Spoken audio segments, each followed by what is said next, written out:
Biofriendly Podcast. It's the Biofriendly Podcast. That's where it starts on a nice stretch. That's a man stretching it out. That's a man stretching at the start of Summer Nuggets 2. Oof. Ready to go. It's been a week. It's been a week, and we're back, and we're in the same clothes And that we were last time. I always wear this outfit for Summer Nuggets. Absolutely. This is my Summer Nugget uniform. Always. Well, all of you have had a wonderful week. I know you have. You got a lot done. There's a lot of productivity. Crushing it out You there. were crushing it out there, and I just want to thank you for all that you do. This is our moment to say to the audience, thank you for making a difference. Thank you. And it's crazy all the things that happened this last week that we're fully aware of. Everything that's been going on in the news. What a week it's been, huh? What a week it's been. All those things. Not just for the world, and not just for us personally, but again for the audience. Yeah. Roger had a baby. Roger had a baby. Roger and Mary. Man, Roger, Mary, congratulations. We're so happy for you guys. I'm so excited. We didn't. It was early, right? I mean, they were only I think 8.5 weeks pregnant. Yeah, but it was their sixth kid, so they slip out fast. Yeah. Got them in a little tin can, and they're watering them every day. Yeah. Oh, I'm sorry. We're talking about it's plants. Roger and Mary have plants. They nurture to health. And plants is a venereal disease. I'm sorry. Look at us. We're already kicking it into high gear for. Do we have to bleep that? Was that? No. Venereal. That's science. That's science. That's science. It's not science without the stiffness. Science without stiffness. That's something we promise on this show. Is you're going to get some science without the stiffness. Yes. Hundo P. 100 P. Do I reach for that? Can I say Hundo P anymore? Did you have to check your son's little chart? Slang guide? Slang guide, because I don't think is gone. It's gone. Yeah. Can I bring it back? Yeah. Okay. Yeah, you I can. like Hundo P. I do too. Yeah. I still say it. Yeah. Look, as dads, we have a right to say whatever slang we want from any timeline we want. It's so true. We can say sus. We can say sus. We can still say it. We've been told that sus is now gone and no longer a cool phrase to say.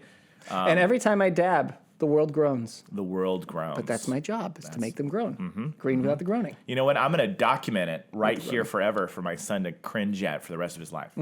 Ooh. Yeah. How you like me now? How you like me now, son? I'm dabbed in front of the world. Yeah. Your father. Your father just made a total ass of you. Yes.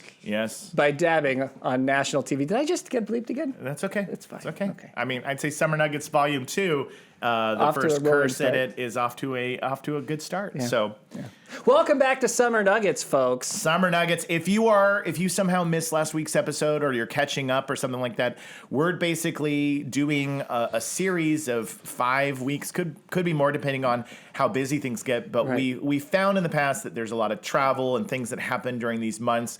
And we just looked at the schedule and we said, we just don't have the ability to record these full episodes. So what if we sat down and we knocked out 5 in a row and they were each, 15, 20 minutes. And that was the goal. Well, the goal was 15 minutes. Right. But we can't do that. That's impossible.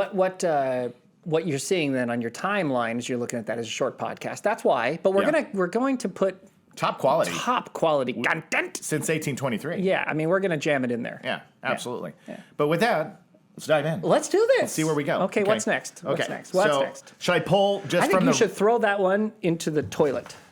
There we go. That's last week's episode. That's last week's episode. Okay. We did that a week ago. So much has happened. We already discussed this, but so much has happened. Should I grab just from the bottom or should I grab that one right there in your hand. Let's see what it says. This one says, fungi stores 1/3 of carbon from fossil fuel emissions and could be essential to reaching net zero. Okay, let's do it. Fungi? Yeah. Are you a fungi? I'm a fungi. Veronica, are you a fungi? Yes. Fungal. Fungal. Okay. She's fungal. Fungal. Oh, that's so funny that fungal is fungal and we're fungis. Researchers are now calling for fungi.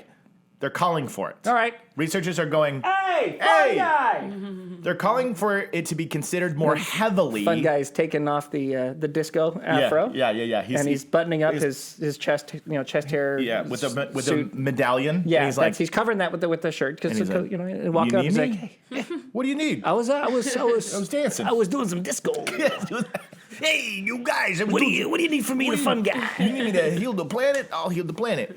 So the researchers are calling on fungi to be considered more heavily in conservation and biodiversity policies because I guess up until this point, everybody hasn't been taking the fungi too seriously. There's a theme to Summer Nuggets thus far. Is it people are disregarding? People are disregarding the things that they have written off as simple. Yeah. Written off as small and unimportant. Yeah. It's interesting, isn't it? Humans, the hubris of humans is just hubris. It's endless. So it says we should take all humans and we should probably, instead of just dullards, let's put them all in the room. This is a callback to last week for those of you who listened to the show. If you didn't, that show got greenlit, and you guys will see it this fall on Dullard TV. That's right. It's called Apple, Bacteria, and Bear. And then you lock a person. We thought it'd be a simple person, but now we're realizing it's probably anybody. Yeah, you just lock somebody in a room with those three things and then watch them make decisions. Exactly. Yeah, and we guarantee they won't be as smart as that worm. That's true. Yeah.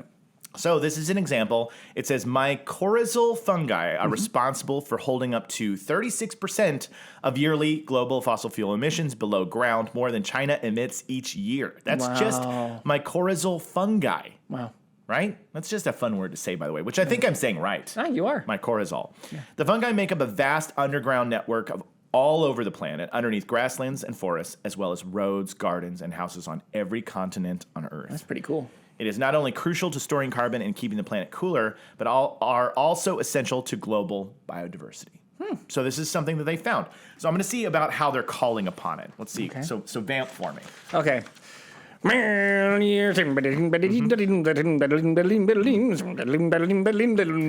Taco sauce. Fish is eaten by a bear. Okay, I think I'm there. That was great. Fish is eaten by a bear. Yep. Okay. I'm trying to keep the theme of this. Yes. Okay. So their findings, published in Current Biology, revealed that an estimated 13.12 gigatons of CO2 is transferred from plants to the fungi annually, transforming the soil beneath our feet to a massive carbon pool and the most effective carbon capture storage unit in the world. That's a bold claim. Well, that's huge. Yeah, it's huge. But it makes sense if you think about the way the world works, right? So you put a seed into the ground. Yes. The earth is the earth is the seed, right? It's kind of.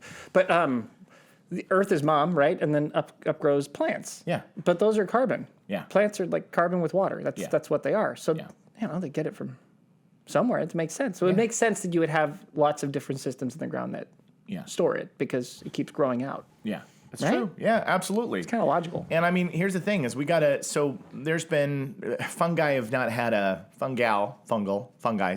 They haven't had a good run this year because Last of Us made it seem like fungi was going to take over our bodies and turn us into zombies, and that was going to be the end of all humanity. If you didn't watch the show, well, why do people think of that as a negative? I think it's a good idea. I think it could be great to have some fungy people. I just feel like if the fungi wants to do the dishes and vacuum my house, go for it. It's a great story, right? Great story. Think about all the fun adventure that they had. So much fun adventure. So much fun adventure dealing with fungal zombies. Yeah. And I mean, think if you could just, what I feel like, what is a symbiotic relationship? Symbiotic relationship is I help you, you help me, right? That's how it works. Right. So why don't we just come to an agreement with the fungi and be like, look, you can have this body. It's all yours. Yes. But I just want I just want to chill out, and you can do all the tasks and stuff. You can I gotta go to work. I gotta do these tasks. In exchange, I'll eat a few people. Yes, and in exchange, I'll eat a few people, and that's cool, and that's fine. And I get up here. It's like I'm on vacation. Yeah, all the time. This is every grown man's dream. Absolutely, exactly. This is literally what we're always talking about. Is that the older we get, I just want to sit down. Vacation. And be left alone. Yes, leave me alone. And so if I'm sitting on a couch staring and doing nothing, you think I'm bored? No. Oh, I'm having the happiest I've been in years. Time of my life. Yes. So if we could just convince the fungi to be like, look, you can run the show. Yes. I just want to hang out and just relax and not really think that much. If I could just watch. Watch myself eat and murder people, then I'm in. I mean, I think that just keep the murdering to a minimum, and only bad guys. Yeah, unless there's not, unless you're hungry and there's not available. Well, I mean, look, the fungi's got to get something out of it. That's true. And they, as we know, like to murder. Humans. Yeah. Exactly. So that's true. We just got to keep that in keep it in mind. If it's going to be symbiotic, we got to give a little. Yeah. We can't just take the free time. I agree. But I think that the call to action for the fungi, I'm just now realizing in this article, I think it's great, but I'm just now realizing it says the paper is part of a global push to understand the role that fungi plays in Earth's ecosystems. So far, their best efforts to call the fungi is with a paper. And I just don't know how responsive guy with the disco medallion in there is going to be like, hey, come out and party. We have this great paper. Yeah, like here's a flyer. Yeah. Come check out our show. I feel like they got to write a song or a bass groove or something to call out fungi. Yeah. You know what I mean? Like, we're never going to convince fungi to work with us and become more important in absorbing CO2 and helping us come back to life. If you're addressing the fungi like, we've written this very compelling paper that we think that you'll find riveting, I just don't think that... He's probably not going to leave the disco ball. No. Why would he? Hey, sorry, man. Sorry, man. Stay out here on the dance floor. There's one thing I'm not into, it's papers. Paper's not my jam, baby. Not my jam, You put baby. on the right song, and fungi's going to come right Exactly. over. We're gonna sequester some carbon emissions. Exactly. So I'm going to talk to the people from this group and basically this University of Sheffield School of Biosciences and just basically say, you got to do more. You guys got to start a scientist band, and you need like a really cool bass player with platform shoes, like Bootsy Collins from D-Light. You got to get some afros. You got to get some disco balls. You got to get some George Clinton and Parliament funk. Tight pants. Bell bottoms. And you got to make the scientist cry to say, fungi, it's your time to shine. Can they have like one of those world championship wrestling belts also? Oh, yeah. I think that would look really good with the outfit. Oh, yeah. The cool thing about being in funky bands like this is that you literally can do anything, and it's cool. Yeah. You know what I mean? Like, you could be the guy in the band that they call Birdhouse, and you're wearing a birdhouse. Like, you get, like, that's, you know what I mean? Like, that's the freedom of being in, like, these kind of groups, is you could just, whatever you want. I'm taco guy. Yeah. And you just have, like, a knapsack full of tacos. Yeah. Because it's a funky band. There's no cool factor. It's all wild. It's a fungi band. Right?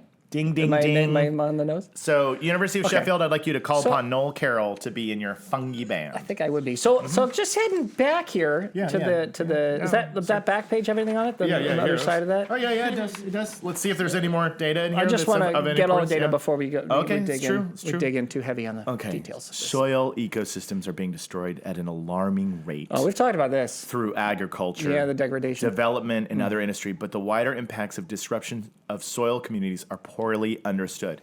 When we disrupt the ancient life support systems in the soil, we sabotage our efforts to limit global heating and undermine the ecosystems on which we depend. By the way, this is all a quote. Somebody's saying this. More needs to be done to protect these underground networks. We already knew that they were essential for biodiversity, and now we have even more evidence that they are actually crucial to the health of our planet. Are they at risk? He says more that we need to do to protect the underground networks. So how are they at risk? Okay. Vamp for me. All right. Hey, 1 time 2 3 4 5 6 7 8. I learned how to count, but I didn't do it very well because we skipped 5 numbers and went 8, 9, 17. Let's see. Okay. That's my best vamp. I'm just out of vamp room here. I'm sorry. We should probably get that worm to come back and do it. He's got better neurons than I do. Yeah. So it's just basically seeing. I think because of the soil degradation and the disruption of the systems underneath the earth, they're finding that we're killing all the mycorrhizal fungi, and they're like, we can't do this. We got to save it. We got to spare it. I think that's what I'm gathering. Okay. So this is kind of a callback to, if we're solving one problem, we're solving an additional problem. Yes. So this is like, it feels like as we're going through this article more. Yeah. Like we've got people trying to find another way to write paper as opposed to making a cool disco song. Yeah. Like so we've already kind of put out there that soil is at risk. Yeah. And that there's degradation to it, and that there's less nutrition in the soil, and that's going to cause people to just die because there's bad food. Right. And people aren't listening. Right. Despite the fact that they're listening to our show. They know. Everyone. Of course. But that maybe there's another aspect to it that we didn't think about, which is that you've got these underground networks of fungal, who are also being affected by it and are good at sequestering carbon. Yeah. I think this to me also is kind of another example of, I feel like we're stating carbon because it's a buzzword. It's like somebody said, hey, in order for this article to get on the Biofriendly Podcast, you've got to make sure that you say... Which they did. Right. You got to make sure that you say that this is a carbon problem because of how much carbon they're sequestering, right? Which is true and fantastic and wonderful. Yeah. But probably if you looked into it, there's 1,000 other things that this fungal network is doing. Like there's a lot of ways that animals communicate, that bacteria communicate, that worms. Like there's sometimes these networks can actually transmit data. That's other stuff that they're finding, which is kind of cool. Right, absolutely. So I think there's a million reasons to just not go killing things off. Yeah. We've talked about that with the rainforest before, right? And the oceans and how we don't even know the damage that we're doing. Yeah. But to me, it does seem like there's another call to let's protect our soil. Yeah, it does. It says it right here. It says... researchers are now calling for fungi to be considered in biodiversity and conservation policies, given its crucial role in cutting carbon emissions, which is what they lean on. It says at the current rate, the UN warns that 90% of soils could be degraded by 2050, which could be catastrophic for not only curbing climate change and rising temperatures, but for the productivity of crops and plants too. And I think that what you said is absolutely what's happening here. Just like 2 episodes ago, when we talked about the mining in the ocean for the resources, and a group of people found a bunch of species. I think that we're at a state now where environmentalists are grasping to find a reason for the land, the ocean, our resources to not be exploited. And so they have to glom on to something because it's like grasping at straws at this point. Yeah. You know what I mean? It's like they put in and they say, we need to stop degrading our soil. And they're like, no, we're going to keep degrading our soil because we need to make this money and make it happen. And they're going, you need to do it because of this. This will happen. And so they keep finding these things. And so now this fungi is another step in the, oh, well, maybe if I throw out the buzzword of it being like, this is going to absorb all the CO2, we could fix climate change and global warming if you just stop destroying the fungi. So I do think it's a desperation to try to fix it by picking a specific thing. I find it humorous a little bit. It's interesting because, okay, literally, we're all going to die if we don't protect the soil. Yes. I mean, you and I are we're never going to be fine. Die. We're going to be forever. We're going to Yeah. have the fungi is going to be driving the ship, and we're going to just be cruising in our minds and going, it's great. Just enjoying the ride. Everything's great. Everyone else is going to die. Right. If And we the don't fix reason, our and this soil. is not something we say a lot on the Biofriendly Podcast. You actually say it pretty often. Well, but not for reals. Yes, okay. Yeah. What we're supposed to say when we're not vamping and trying to get a bad joke in on the show before the time is done is that we're not all going to die. It's not literally the end of the world. It's eventually the end of the world. So let's do something about it. Yeah. Let's fix it. We have time. We can do it. We're going to do it, and we're doing it. Right. The thing that to me is really funny about this is we're leaning on the carbon emissions thing because it feels like marketing-wise it's a good way to go. Right. That's true. And there are so many times I've talked about on the show in the past about how poor marketing ruins ruins everything. Like we talked a little bit about social issues and some of just some of the problems, it's like the cause is great. What you're trying to do is wonderful. The way you are framing it is going to make it fail. Because if it's bad branding, then nobody wants to get onto it and somebody else can then brand against you and then it's over. Then it's over. And by the way, everything that we talked about back then did die. The things that we said were poorly branded have failed. Yeah. It has to do with how do you brand it. Yeah. But it's interesting to me that they're saying, well, let's glob on to carbon emissions. Let's see if we can focus soil degradation against carbon emissions, because actually no food equals death. Right. Food without nutrients and vitamins in it equals death. Food that becomes worthless in your hand because it doesn't give you any nutrition literally is death. Right. So that's a pretty good call to action if we don't change the way that we do our farming. Yeah. You are going to die. Right. Because you will have nothing to eat. Yeah. But the marketing is on the marketing on carbon emissions and climate change is getting enough support and enough people listening now, or at least pressure, right? So I wouldn't say support as much as pressure, which potato at this point. I kind of go tobacco. Yeah, tobacco. You know, that's what I think. I think that if whatever it takes If it's a little bit of pressure and the people with the billions and billions of dollars kind of feel like, we have to make this change because it's what the people want. It's like, okay, so if this is a step in reducing soil degradation and it actually is heard, because like you said, it's like the other reasons are enough. They're enough, but it's interesting, isn't it? It is interesting. It just goes to show you that scientists and researchers are literally going down a list and going, okay, let's try this. Let's try this. Let's try this. And so a lot of times I think in our subjects that I'm going to reach for, we're going to find things that talk about the big issue over and over again because that's what we're Because tackling. they're hoping it'll work. They're hoping it'll work. Yeah. Yep. They're hoping it'll work. Yes, absolutely. I think we got to stick with what we do, which is explaining just telling people. Yes. Absolutely. Right? No, 100%. Yeah. We are our job is to report, yes, this is an important part. There's a million other important parts to it. Yes. But this is how it is. You have all the data. Yeah, you have all the information. You now know that there's a group of scientists and researchers that are really pleading for the fungi. Yeah. And we are making jokes about a band and, playing a groove and all that stuff. But they're like, hey, will you consider this? It's their job to find the solution. Our job is to educate you. Yeah. And so I hope you know that while fungi is very important, it's more important than we just fix the soil. And most of our audience who've already heard about soil degradation already have a backyard garden that has plants in it, that has food in it. They are growing their own Absolutely. oranges and apples and tomatoes, and they are and onions and potatoes. Tobacco. Tobaccos. I don't think you're growing tobacco. Yeah. Tobacco. Their own marijuana. Yeah, probably They're in some growing states. everything that they want to grow in their backyard, and they're doing it sustainably because they know how to do it sustainably because we educated them. Because we educated them. So that's really the thing about it that people need to remember and to understand, and that these giant corporations hopefully are going to get around to.